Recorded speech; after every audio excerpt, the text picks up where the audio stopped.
Am I an a-hole for yelling at my girlfriend to stop effing eating? My sister runs a bakery business and she has been struggling lately to keep up with orders because she has been short-staffed.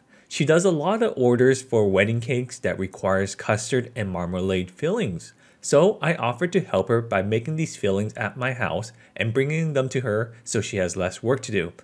Unfortunately, the past 4 times I made these fillings, my girlfriend has literally dipped her fingers into the filling jars and contaminated them because, in her words, she just wanted to try some. I explained to her that she can't dip her fingers and contaminate the entire batch because then I would have to remake it and then she could use a spoon and try some if she wanted to try it that badly.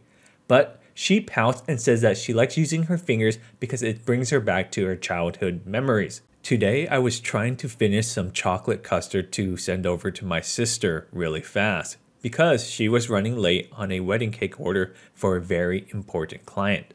I told my girlfriend beforehand, do not eat the custard. And if she really needed to, please use a spoon.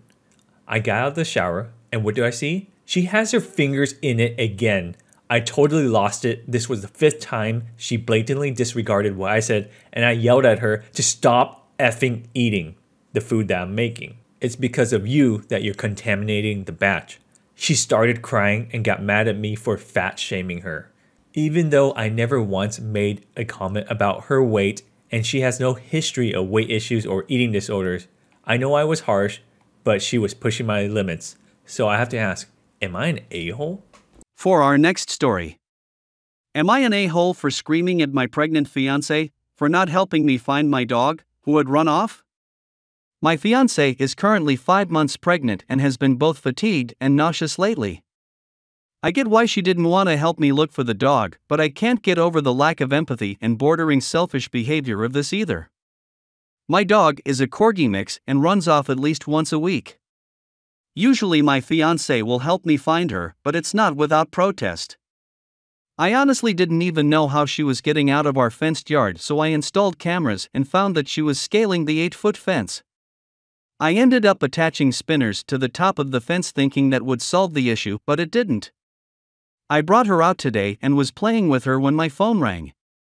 I was inside just long enough to grab my phone and my dog had gotten out. I immediately went in search for her, thinking she couldn't have gotten far, but I couldn't find her anywhere, so I went back to the house and asked my fiancé, who was curled up on the sofa, to come help me. She immediately said no. She said she was tired of chasing the dog, that she isn't dealing with it anymore, and that I should have been out there watching her. I explained to her that I had been watching her and simply stepped away for 0.2 seconds to grab my phone just inside the sliding door and she had escaped. She again said it wasn't her problem and she's not exhausting herself anymore to search for my dog. I won't even say it was unexpected because, as I said, in the past she has always had a problem with helping me search, but she's never said no. She just complained about it. At first I went and searched myself. After maybe a half hour I came back and asked her again to come help me and she snapped. I said no. I am so tired of chasing the dog around multiple times a week when I'm already exhausted and throwing up constantly. I was panicked and unleashed some yelling, which involved me telling her she was a bitch who lacked empathy and that I was thoroughly disappointed with my decision to be with someone so heartless. It was out of pure fear and panic on my part, and I did apologize later, after I found my dog, but she said, "Go F myself," and won't talk to me. Everyone is on my side except my sister, who says I'm a jerk because it's not my pregnant fiancé's responsibility to chase around your mutt. So am I an a-hole? For our next story. Am I an a-hole for not canceling my plans after my boyfriend learned about his diagnosis? I work in event planning, so I always get invites or tickets to go high-end events. There was a huge event coming up that I was really excited to go to. I asked my boyfriend 3 days before the event to accompany me, and he said yes. So originally, the plan was my boyfriend, my stepsister, and myself. On the day of the event, he said he had a doctor's appointment, so he isn't sure if he can still attend. I said no problem and I waited for him to return home. A couple hours later, he texted me and said he has something to tell me. I got worried and called him immediately. I asked if everything was okay, and he said he was diagnosed with anemia, so he'll have to take supplements. I expressed how sorry I was and spoke to him for about 2 hours, gave him pep talks, told him I'm here if he needs me, reassured him that I will always love him, etc.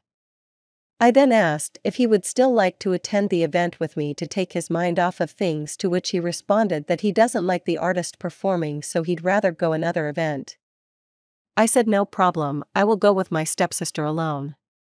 He got upset and hung up. I called him back, but he started an argument about how I'm selfish for going out while he's going through something. I told him that I already made the plans with my stepsister and I can't back out now, as she's depending on me. I also don't drink, so I would have been the sober driver, and if I didn't go, she couldn't. I told him that this event is the only event my sister really wanted to attend, and I promised her that I would take her months prior.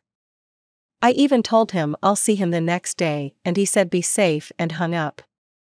I got to the event around 11 and spent the entire event alone, just sitting down and watching the show by myself, having food and drinks. When I returned home around 2 a.m., I called him and he was awake playing video games. His first words were, "Look who cares about me again." I said I'm too tired for this, and he responded by saying that of course I'm tired. I went out without him knowing he's upset, but I love partying and meeting new people so much that I didn't think to stay with him on the phone. I told him he's being ridiculous, and I would have stayed if it were just us who planned to go.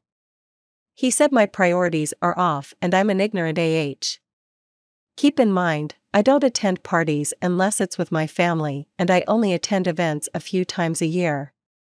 So I have to ask, am I an a-hole for not staying on the phone with him and attended the event instead? For our final story. Am I an a-hole for refusing to stop cooking and eating in my kitchen because of my roommate's girlfriend's condition? I feel like this is entirely ridiculous. I live with my roommate Matt.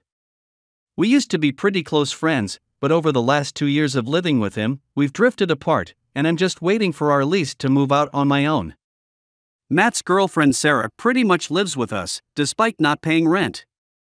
I won't lie, she annoys me to no end. She's an entitled airhead who thinks the world revolves around her. Anyway, Sada has a condition where she gets nauseous at the slightest smell and sight of certain foods. She's an incredibly picky eater, and anything outside of corn dogs or chicken tenders makes her nauseous, according to her. Well, unfortunately for her, I like to cook. I love heavily spiced foods and love to cook Asian-style dishes. So, living with a toddler who can't stand the smell really sucks. Sarah has always complained about me cooking smelly foods and has asked me to stop or do it when she's not home. Well, considering she doesn't pay rent and spends 18 hours a day at my home, I have not accommodated her at all. Last night, Sarah and Matt sat me down and told me I need to stop cooking because Sarah cannot stand it anymore. Apparently, she had a mental breakdown last week when I was cooking curry. She claims I am making our apartment a hostile environment by ignoring her concerns. I told both of them to piss off until Sarah starts paying her share of the rent. Matt said that because he lives here his opinion matters as well and he wants me to stop. I told him no to that as well because he's only doing this because Sarah is being a baby. We ended up having a massive argument, and neither of them is talking to me. Both are staying at Sarah's mom's house right now. I say good riddance, at least I did until I told the story to my coworkers and they are all shocked. They say I am being a complete a-hole. This has given me second thoughts on if I was the a-hole in the fight we had.